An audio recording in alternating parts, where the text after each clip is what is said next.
Olá, pessoal. Meu nome é Thaís e eu vou apresentar o trabalho sobre meliponíneos e meliponicultura para a disciplina de Entomologia Agrícola da Universidade Federal de Santa Catarina. Vamos lá. Vou fazer uma breve introdução sobre o tema que eu escolhi. Vou falar um pouco sobre a biologia e a ecologia dos meliponíneos, abordar algumas questões referentes à classificação desses indivíduos e também a sua importância tanto agrícola quanto econômica. Então, vamos lá. Existem diversas espécies de abelhas, como nós sabemos em todo o mundo.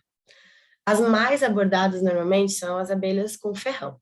Neste trabalho, eu vou falar um pouco sobre os meliponíneos, que são conhecidos popularmente pelas abelhas nativas ou sem ferrão. Essas espécies, elas são mais comuns de ocorrer em locais tropicais ou subtropicais do mundo, né? E elas totalizam mais ou menos cerca de 400 espécies catalogadas.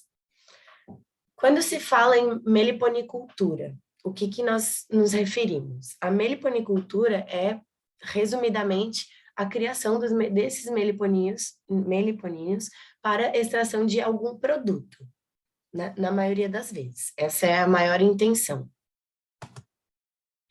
Quanto à biologia desses indivíduos, eu acho muito importante, muito característico frisar que eles são indivíduos eusociais. O que quer dizer isso, né? Eles vivem em colônias, eles só conseguem realmente viver em colônias. Tem uma sobreposição enorme de gerações e também eles são, as abelhas, elas têm as tarefas, as divisões de trabalho muito bem definidas, assim, e muito bem separadas, né? De acordo com cada categoria. Essas colônias são consideradas perenes e elas possuem apenas uma rainha fecundada, no caso. Quanto ao tamanho desses insetos, eles têm tamanhos diversos e também características muito distintas, assim, quanto a tanto a morfologia, tamanho, hábitos de nidificação, comportamento. Então, eles são muito distintos de acordo com cada espécie que tem, né? Tanto visualmente, por exemplo, tem espécies que são muito escuras, tem espécies que têm o tórax alaranjado, tem espécies que têm o abdômen com listras amarelas, por exemplo. Então, é muito distinto. Quanto à morfologia em geral, ela é característica da ordem Hymenoptera, né? Porque as abelhas, embora sejam com uma variação que é ter o ferrão atrofiado, elas são da ordem Hymenoptera, então todas essas características foram estudadas e abordadas por nós nas aulas de entomologia, e aqui abaixo eu deixei para vocês, se vocês tiverem interesse em ver novamente, ou se você nunca viu e quiser saber um pouco mais sobre as características da ordem em geral, você pode acessar o link aqui. Eu vou acabar abordando assuntos um pouco mais específicos dos meliponíneos, né? Outra curiosidade que eu achei legal passar aqui para vocês é que algumas das espécies de meliponíneos, eles coletam pólen pela vibração do corpo. Então, é apenas uma curiosidade.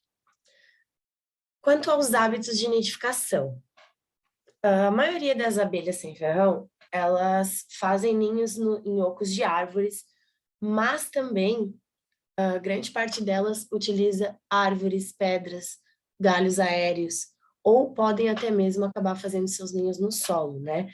Quando não são feitos, assim, ninhos manuais, né? No caso de culturas, de manejo e locais que fazem produção de meliponíneos, eles acabam fazendo, né, também as caixinhas, né, para ter a criação. Os ninhos, eles são produzidos com cera, própolis, cerume, geoprópolis, entre outros materiais. E podem ter formatos distintos. Eu coloquei aqui o formato de disco e o formato helicoidal. Quanto às características da entrada né, como formato, além do material de construção, eles são únicos para cada espécie de abelha. Então, nós dizemos que as entradas do ninho são espécies específicas, e elas podem apresentar formato de tubo, trombeta ou orifício. Coloquei também algumas imagens abaixo, referenciando a espécie de cada entrada aí de ninho. Aqui, algumas fotografias tiradas por mim, lá no sítio Flor de Ouro, em Florianópolis. Eu consegui registrar algumas espécies que eles acabam produzindo lá, né, e criando e alimentando para a produção de produtos. Pode haver ainda algumas estruturas presentes nas colmeias. Eu vou citar aqui algumas, dar uma breve explicação sobre elas, para quem não sabe o que é, né? Dentro das colmeias pode ter o túnel de ingresso, que é a ligação entre o ninho e a entrada da colmeia. Pode ter células, normalmente tem as células crias, né, que é essa estrutura aqui com formato ovoide feito de cerume, onde a rainha deposita os ovos que vão dar origem aos novos indivíduos.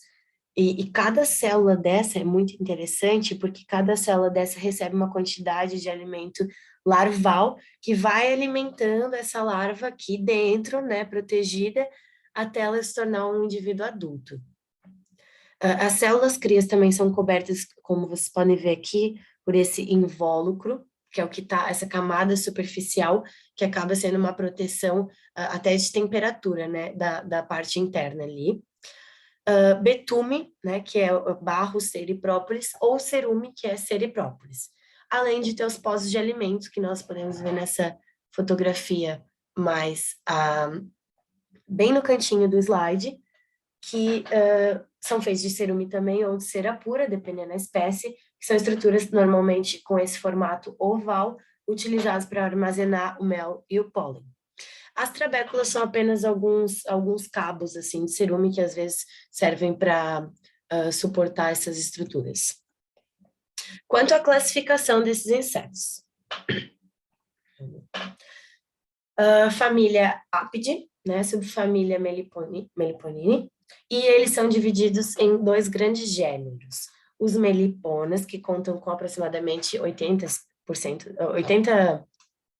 espécies, e os trigonas, que contam com todos os restantes, que fecham quase 400 espécies.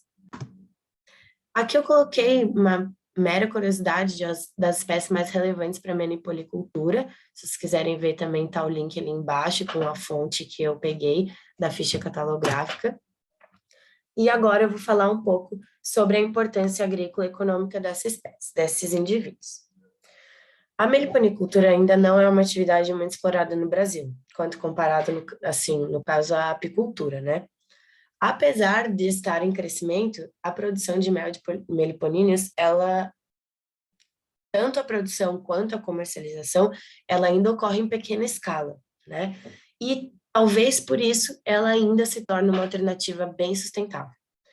Além disso, ela não oferece risco ao produtor. Por quê? Porque a abelha não apresenta esse mecanismo de defesa que é o ferrão. Então, na questão de manejo, ela não oferece risco algum, né? Além de um ponto que nós já sabemos, através dos estudos das abelhas com ferrão, é que elas são as principais espécies de agentes polinizadores, né?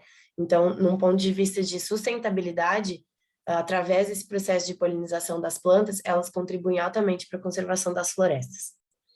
Além da polinização, esses meliponídeos, eles se destacam muito pela capacidade de produção de mel, pela capacidade de produção de gerar produtos comerciais que podem ser utilizados, né, como o cerume e o geoprópolis, além da produção de cosméticos, xaropes, é possível a gente fazer pomadas, hidratantes labiais, sabonetes. Então, tem diversas coisas que são possíveis ser feitas através da manipolicultura, né? Do manejo e da técnica que envolve tudo isso. Além disso, a propagação das técnicas de manejo, como eu falei agora.